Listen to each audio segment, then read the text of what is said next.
Good morning বন্ধুরা, আশা করছি তোমরা সবাই খুব ভালো আছো আর আমিও ভালো আছি।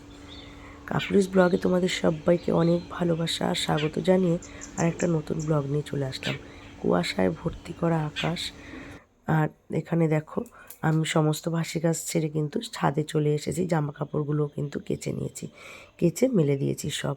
কিন্তু আজকে তো যা কুয়াশা, জানি না রোদ উঠবে কি না, শুকাবে কি না। দেখো এখানে মোটা মোটা ক্যাতা ট্যাতা সবই মেলে দিয়েছি।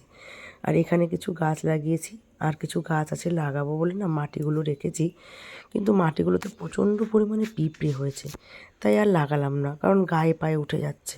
সেই জন্য আর না লাগিয়ে গাছগুলো রেখে দিলাম, দেখি কালকে লাগিয়ে ফেলবো আবার। আর এখানে দেখো ছেলে ঘুম থেকে উঠে পড়েছে, আমার সোনা বাবা। আর ওকে মাকে বলেছি চা করে দিতে, এটা ওর ডেলি রুটিন, ঘুম থেকে উঠে আগে চা খাবে। তো চা আর বিস্কুট নিয়ে বসে পড়েছে, আর আমি স্নান করে চলে এসেছি। ও বিস্কুট চা বিস্কুট খাক, আমারও কিন্তু চা বিস্কুট খাওয়া হয়ে গেছে। চলে এসেছি রান্না করতে। এক পাশে ভাত আর এক পাশে ডাল বসিয়ে দিয়েছি। ভাতটা প্রায় হয়ে গেছে আর ডালও কিন্তু সিদ্ধ হয়ে গেছে।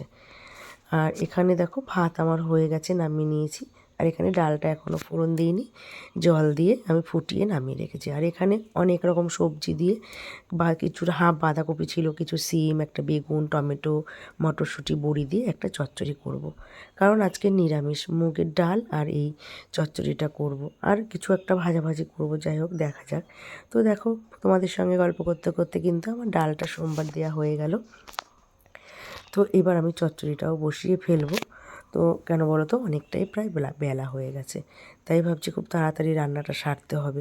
কেন জানি না, এখন আগে খুব তাড়াতাড়ি রান্না হয়ে যেত, এখন কেন জানি না এত দেরি হয়ে যায়। রান্না বসাতে বসাতে দেখছি 12টা বেজে যায়। তো যাই হোক, দেখো ফোড়ন দিয়ে আমি সবজিগুলো সব ঢেলে দিলাম। এবার একটু লবণ দিয়ে না নাড়াচাড়া করে ঢেকে দেবো, কারণ সবজিগুলো একটু না বসলে ভালো করে নাড়াচাড়া করতে পারবো না।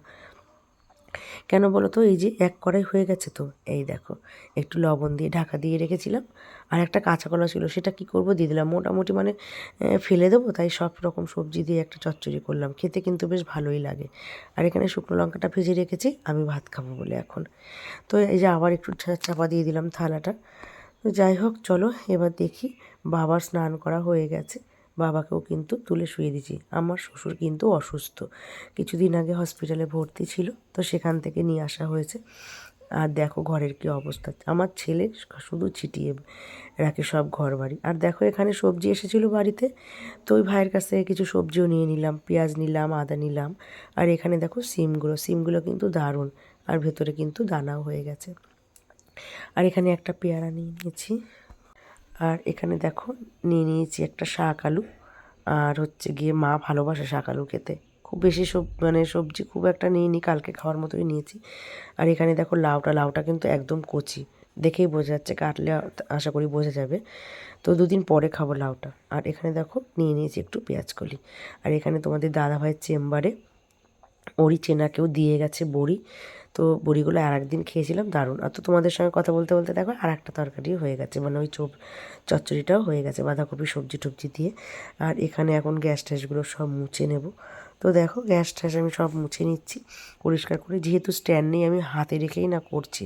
এখানে কোনোভাবেই চেষ্টা করে পারলাম না ফোনটা রাখতে, তাই ভাবলাম অকথা হাতে নিয়েই করি, কিছু করার নেই, উপায় নেই, আমার একটা স্ট্যান্ড কিনতে হবে। তোমাদের দাদাভাইকেও আমি বলেছি একটা স্ট্যান্ড কিনে দাও। তো যাই হোক, ও এগুলো তো অতটা বোঝে না, তাই অতটা মাথা ঘামাচ্ছে না। তো আমাকেই যাই হোক মাথা ঘামিয়ে ওটা কিনে নিয়ে আসতে হবে। তো আমার এখানে গ্যাস মোছা প্রায় কমপ্লিট। আর নিচটা পাথরটাও আমি মুছে নেব, হাতে নিয়ে না খুব অসুবিধা হয় জানো তো। তো রান্নাটা অনেকটাই কিন্তু দেরি হয়ে গেছে, প্রায় 2টো বাজে। আমার যে কেন এখন এত দেরি হচ্ছে কিছুতেই বুঝতে পারছি না। তো আমার দেখো গ্যাস মোছা আমার এখানে হয়ে গেছে, বেসিনটাও কিন্তু আমার একদম চকচকা হয়ে গেছে। তারপরে না উপরে এসে ছেলেকে একটু পড়তে বসিয়েছি, কারণ আর 1 মাস পরেই পরীক্ষা। কারণ ওরা তো বাচ্চা, ওদেরকে নিয়ে না বসালে ওরা কিন্তু ভুলে যায়, তাই ভাবলাম একটু সময় পেয়েছি একটুখানি বসিয়ে নিই। আর এখানে ওই এবিসিডিটা লেখাচ্ছি, মানে টানা লেখাটা লেখাচ্ছি, ক্যাপিটালটাও লেখাচ্ছি আবার স্মলটাও লেখাচ্ছি, এবিসিডি। তো তাহলে হাতের লেখাটা ভালো হবে। ছোটোবেলায় কত সুন্দর হাতের লেখা করতো, এখন এত বাজে হয়েছে হাতের লেখা, সে আর বলার কথা না। তো দেখো আমি একটু ছাদে চলে এসেছি, আর এখানে এসে ছেলেকে কিন্তু ঘুম পাড়িয়ে রেখে এসেছি, ছাদে চলে এসেছি। এখন বিকেলবেলা, সূর্য ডোবা ডোবা অবস্থায় আছে। আর এখানে দেখো গাছগুলো লাগিয়েছি। গাছগুলো আমি কিনেছিলাম কালকে লাগাবো করে, যেই লাগাতে গেলাম দেখলাম পিঁপড়ে ধরেছে মাটিতে। টবের থেকে মাটি যেই ঢেলেছি তখন দেখছি পিঁপড়ে। তো আর লাগাতে পারলাম না, কারণ পিঁপড়ে সমেত গাছ লাগালে সেই গাছের গোড়া খেয়ে নেবে শিকড়গুলো, আর সেই গাছ আমি বাঁচাতে পারবো না। আর এখানের ফুলগুলো দেখো কালারটা কত সুন্দর। আর এটা হচ্ছে বাটারফ্লাই ফ্লাওয়ার। তো এই গাছটা আমি এই বছর প্রথম কিনেছি। পাতার ওপরে ওকে একটু তুলে দিলাম, না হলে একদম নিচে হয়ে গেছিলো, ভালো করে ফুটতে পারবে না। তাই ভাবলাম একটু ওপরে তুলে দিই। আর এই ফুলটার রঙটাও দেখো কত সুন্দর, কোনোটাই কিন্তু কমতি নয়। চলে এসেছি রাত্রে, এখন বাজে কটা, 8টা মনে হয় বাজে। আজকে পুলি করব, কারণ তোমাদের দাদাভাই পাগল করে দিচ্ছে। সে কবে নিয়ে এসছে নারকেল গুড়। তো ওখানে দেখো আমি চালের গুঁড়িটা মেখে রেখে দিয়েছি, আর এখানে নারকেলের সঙ্গে গুড়টা মাখিয়ে রেখে দিয়েছি। এখন গ্যাসটা ধরিয়ে আগে ছাইটা করে নেব। ছেই না ছাই বলে আমি জানি না, তো যাই হোক একটা কিছু বললাম। আর এখানে দেখো পুলিটাও আমি করে নিয়েছি। এইবার দুধ গরম করে তারপরে বসলাম। তো ভিডিওটা তোমাদের কেমন লাগলো, আশা করছি তোমাদের ভালো লাগলো। ভালো লাগলে কমেন্ট করে জানিও, আর আমার চ্যানেলটি সাবস্ক্রাইব করে দিও।